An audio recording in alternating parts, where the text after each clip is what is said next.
तो hello friends welcome to our channel. तो song मैंने आपण मान आज जाइए होमगार्ड आपणकर जो टेस्ट करा मॉक टेस्ट तो से मॉक टेस्ट मुझे आसी बहुत सारा क्वेश्चन। तो चलते स्टार्ट करवा। तो कही रखुची कि एमती आम क्लास आगक स्टार्ट करवा। जदि आपण मैंने जोड़ी रोचे आम सहित तेरे आपण मैंने आम चैनल को सब्सक्राइब करूँ एमती आगामी मॉक टेस्ट पाए। तो चलते स्टार्ट करिए जमी आपको मॉक टेस्ट पचारि पारती आप देश उपर। तो सेमती किसी क्वेश्चन मुझे आपण आनी। तो चलतु देखि ना से क्वेश्चन गुड़िकर कौन कहुच्छी। देखो प्रथम क्वेश्चन अच्छी आम देशर नाम क्या अनुसार रखाई। तो आप जानी आम देशर ना कौन भारत। से भारत देश जो रखाई क्या ना भारत रखाई। तो ये देखो आंसर आपण पाखे अच्छे कौन राजा भरत ना अनुसार आम देशर ना भारत रखा जाए। तो ये कौन लिखाई ना राजा भरत ना आम देशर ना भारत रखा जाए। तो यहाँ बहुत इंपोर्टाट यहाँ मन कर मन कर मन पकई है यहाँ बहुत ही इंपोर्टाट। तो तापर देखो आपण सेकंड क्वेश्चन कौन अच्छी भारत शब्दर अर्थ। आपण मैंने तो जानते भारत हूँ आम देश। तो से देशर अर्थ माने से जो भारत देशर अर्थ कौन। तो भारत कौन रखा ना रखागला ना राजा भरत अनुसार से ना भारत रखाला। तेणुक भारतर अर्थ कौन। तो भारतर अर्थ देखो ये भार अर्थ हूँ आलोक रतर अर्थ हूँ निजुक्ति। तो ये कौन दिखाई देखो जो देश सारा विश्व को ज्ञानर आलोक आलोकित करुच्ची ताकू ही भारत बोली कहुच्छे।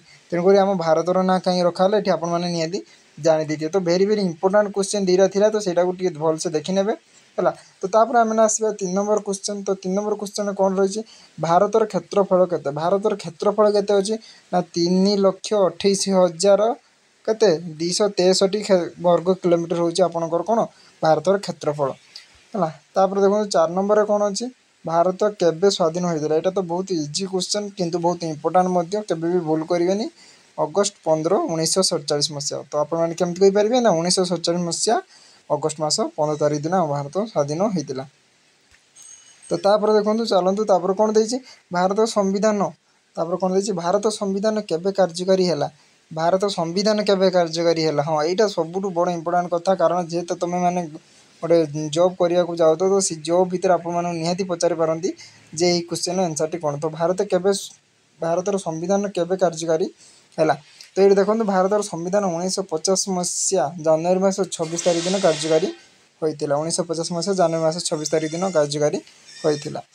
6 नंबर क्वेश्चन को जा। तो 6 नंबर क्वेश्चन आपण कौन अच्छी भारतीय संस्कृतिर वैशिष्ट्य कौन। भारतीय संस्कृतिर वैशिष्ट्य कौन आपणकर उत्तर ये देखो कौन देती ना विभिन्नता भितर एकता और आध्यात्मिकता। विभिन्नता भितर एकता एवं आध्यात्मिकता होची आम भारतर संस्कृतिर वैशिष्ट्य।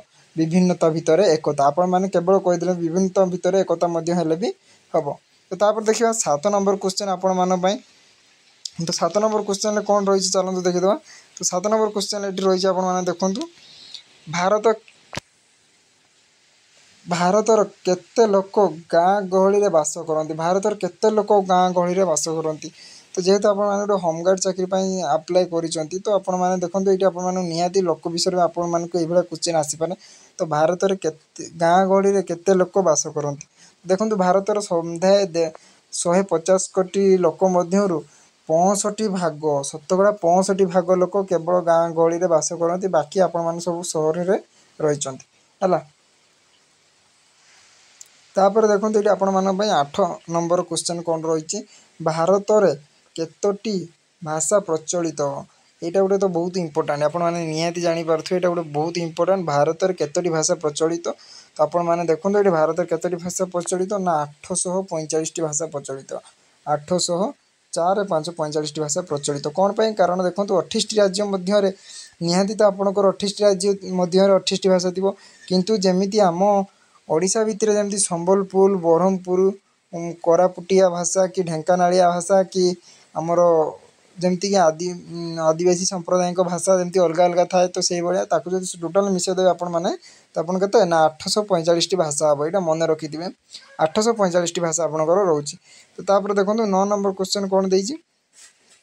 तो तापर देखो 9 नंबर क्वेश्चन कौन देती आप भारत चारिपाखर अन्य देश गुड़िकर ना। तो भारत चारिपाखर अन्य केतुक देश मान आप ना रखते मन रखते पड़ो। तो से देश गुड़िक हूँ कौन ना नेपाल चीन पश्चिम पश्चिम पाकिस्तान। अच्छा ठीक अच्छे उत्तर रे नेपाल चीन पाकिस्तान श्रीलंका है बांग्लादेश म्यांमार दक्षिण रे श्रीलंका जेटा मुझे कहली तो है ये सब आम कौन ना आम भारत चारि पाखरे थिबा केते गुड़िक देशर नाम। तो जदि वीडियोटी भल लगी वीडियोटी को लाइक करदे एमती आगामी मॉक टेस्ट आम सहित जोड़ी रहे और आम चैनल को सब्सक्राइब करदे। रही जय जगन्नाथ।